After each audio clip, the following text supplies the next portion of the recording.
First of all, thank you, Ron. Appreciate that. And thank you to all of you for your generous contributions here tonight. It means a lot to all of us. I'm both honored and humbled by this recognition. I am proud to be a board member of this great foundation. And I'm very proud to be in an industry that places such high value on education. Thank you to the Spencer Education Foundation Executive Committee, Ron. Special shout out to Mariah as our Gala chair. What a great job for making tonight such a great success. Great job, Mariah.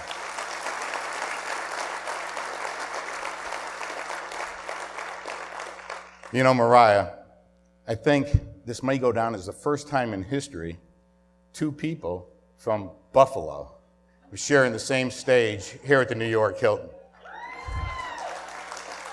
Go Bills! Sorry for all you Jet fans out there, but I think it's going to be a really long season. Mike Rice, I'd like to congratulate Mike. The lights here are really bright. I'm not sure where you went.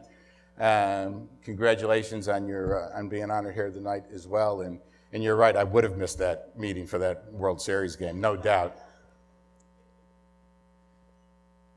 I really want to make a huge shout out to my 3 co-chairs whose diligent efforts really did a great job in raising so much money for tonight's event. I have to make a name, so Michelle Sansone, Stephen O, and Bob Peretti, thank you, thank you, thank you.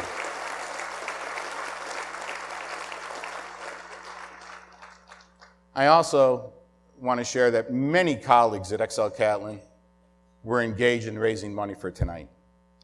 3 of them really stepped up and went beyond. And they're all 3 in attendance here tonight, and I'd like to just recognize them briefly. Ursula Kerrigan, Jim DiVirgilio, Sarah Mims. Thank you all.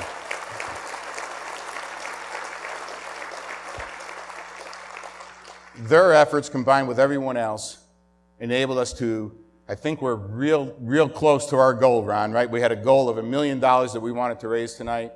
I think we're within spitting distance, just a couple $1,000 under $1 million. So I know you all have envelopes on your table. I think we can get there. I think we can get there. Great job, great job. I want to recognize the 3 students, right? And the 3 ex-scholars. We got one who's graduated already, and the 2 new students that are still here. James, Nicholas, Jade. What an amazing, amazing job, right? Let's give them a round of applause.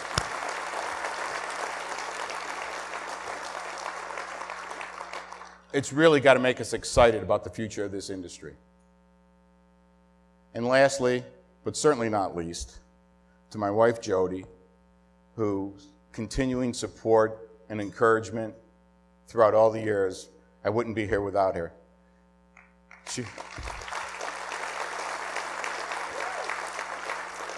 She's my inspiration. I don't know what I'd do without you. I love you, thank you. And to my 3 sons who are also here, who all made a special journey from all different parts of the world to be here tonight. Thank you guys, I love you.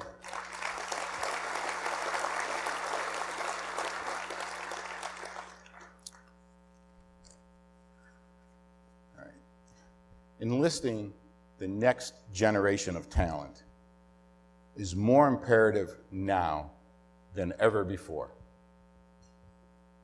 I'm not talking about some time in the future. I'm not talking about next year or next month, and I'm not talking about tomorrow. The future is today. There are plenty of statistics out there that would indicate the aging of our industry. Some would suggest that 50% of our current workforce will be retired by the year 2030. Think about that. That's just 12 years from now. Additionally, Ron mentioned it earlier, the vacancies, we're fastly approaching vacancies of 400,000 positions by the year 2020 in just over 2 years.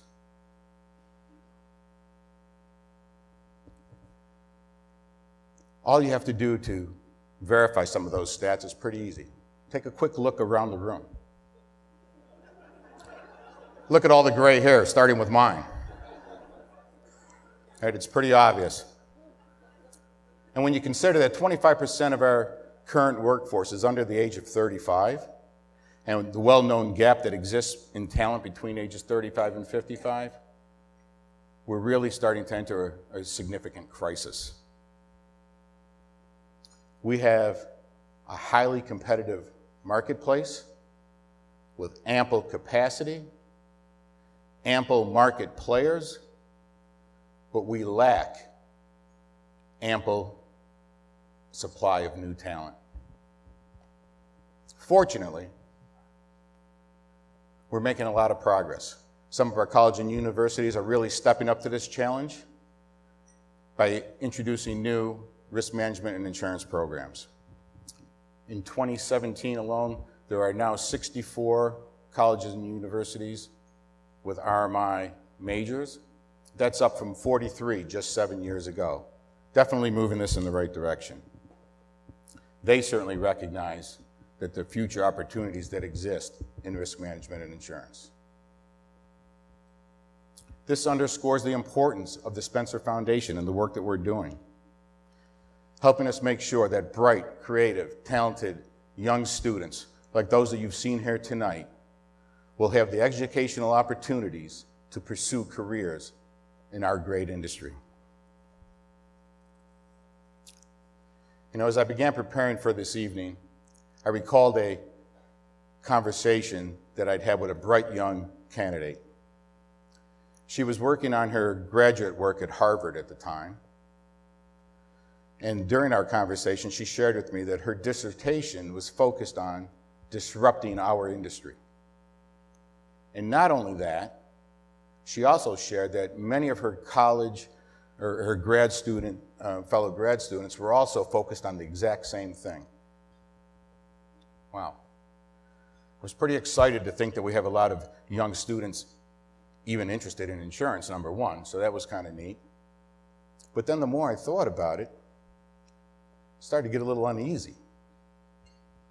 After all, what she was describing is that some of the brightest young minds coming out of schools today are focused on disrupting an industry that most of us here in this room have spent our entire careers building. Talk about having a target on our backs. You know, you saw in one of those pictures earlier of me and standing on my submarine back in my Navy days many, many years ago. You know, not for nothing, I was feeling pretty old before I came in the room tonight, but after seeing those pictures, I feel really old. Thanks for that. But seriously, you know, back in those Navy days, on the submarine, it was during the Cold War. And so we were focused on finding targets all the time. But they were Soviet submarines, or they were surface ships, which we always referred to as surface ships as targets for us submariners. Any submariners in the room? I know Mike Golden's here. I saw him earlier. So certainly now the target has moved, and we're the target. And that's a really uncomfortable position possibly, right? And tables have definitely turned. But the more I thought about it, I really began to embrace this idea of disruption. Disruption is our friend, not our enemy. As an industry, we need to get a little rattled. It may be good for us. Not only will it push us into finding new ways to do something, but maybe it'll help us fill this talent gap that we find ourselves facing. This disruption has already begun to change the skills that are going to be necessary in our industry. Just look at companies like Amazon, Google, and the things that they're doing today. Think about all those malls all over America that are going to be vacant soon, right? And what about autonomous vehicles? How is that going to change society? Skills are definitely changing. The skill sets that we need, the skill sets that we need from the students that are coming out of schools today. Those skills include math, sciences, technology, data, analytics. That's what we're going to need. But we're not the only industry that's going to be seeking those same skill sets. How are we going to compete for that talent? This is where our disruption will alter the perception of our industry. It has to. It has already begun, fortunately. You know, whenever I've been engaged in conversations with colleagues concerning acquiring new talent or trying to develop young talent, we generally get around to talking about the fact that most of us sort of accidentally stumbled into this industry. It was certainly the case for me. I find it a bit ironic, though, for an industry that prides itself on minimizing risk and preventing accidents, that we historically have relied heavily on this accidental approach to acquiring talent.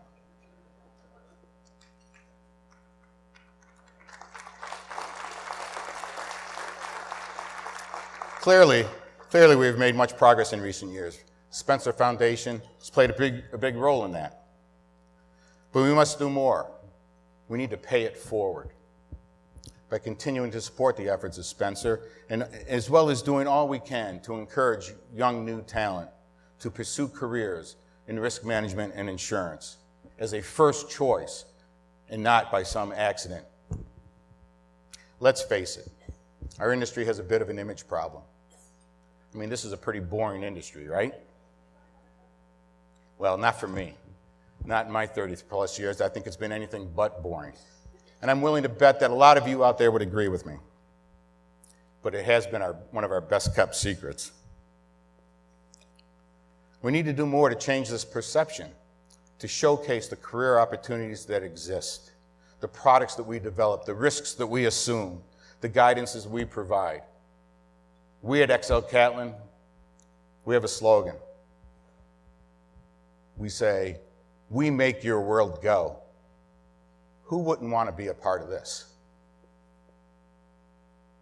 In case you were wondering about that bright young woman that I had interviewed back a few months ago, I'm happy to say that she now works for us. She works in a group, one of our innovation teams called Accelerate, where she's continuing to focus on disruption and innovation in our industry. This young woman's name is Lauren Tennant Pollock, and she happens to be here with us tonight. Lauren, we're glad we got you.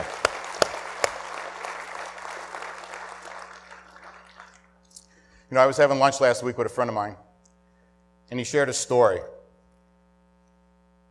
He's got a couple of young kids at home, and he was home one night, and they said, "Dad, we don't get it. What do you do for a living?" So he thought about it for a while. He said, "You know, I'll tell you what. I'm a superhero." Okay.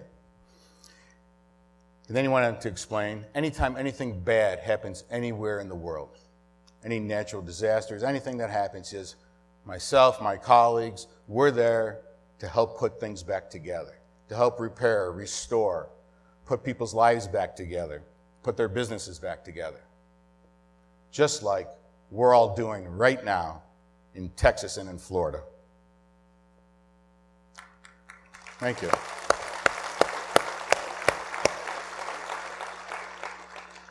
You know, my first reaction to his story was to chuckle a little bit, right? Like I heard a few chuckles out there. But it's, you know, it's a cute story. But the more I thought about it, it really began to resonate with me. If we all think a little more highly of our industry, the role that we play in it, if we allow ourselves just a little bit of this superhero status, we can begin to change the perception of our industry. Let's think about your average superhero. Superheroes help people in distress. We do that. Superheroes have special skills. Well, there's no denying our underwriters, our claims specialists, our actuaries, our risk engineers, our brokers, our risk managers all have special skills. Superheroes take risks that no one else will take. I ask you all, don't we do that every day? We need to get better at flaunting our superhero skills. Mariah, maybe next year we'll buy everybody capes. Or better yet, when we go back to our offices, maybe we can explore ways to expand our internship programs, our mentoring programs.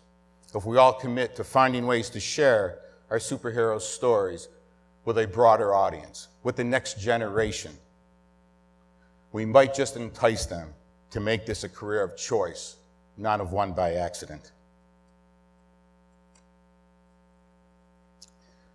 This is our opportunity to disrupt our own industry, or at the very least, to disrupt our image problem and get some new talent excited about a career in this great industry. This is the time for action. The future is today.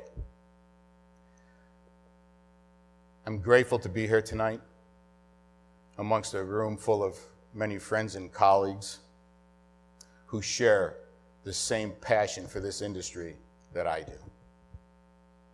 I'm thankful for this recognition, and I'm proud to be here in a room full of superheroes. Thank you.